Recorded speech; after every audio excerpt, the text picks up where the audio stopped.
Welcome to another tutorial with Substance Painter. Today I will teach you how to export textures from Substance Painter. As you can see, I did this tutorial. You can access from description and above link. Now we want export texture. Let's start.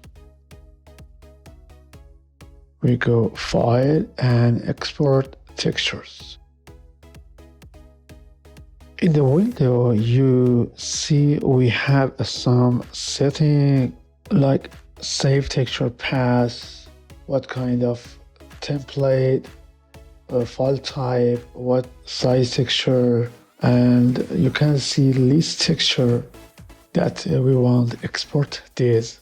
And the settings we specified for this, and templates that are set for each destination platform or renderer engine, like Arnold, V-Ray, Unity, Unreal Engine, and so on. And as you can see, each one of has its own textures. And these templates can be selected from the Global Settings section in Settings tab.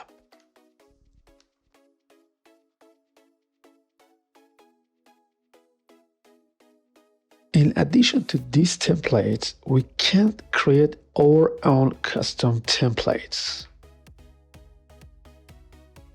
When we want to create a channel, we must first specify the color space. For example, color or normal is in RGB channel, or height, roughness, metallic, ambient occlusion is in gray.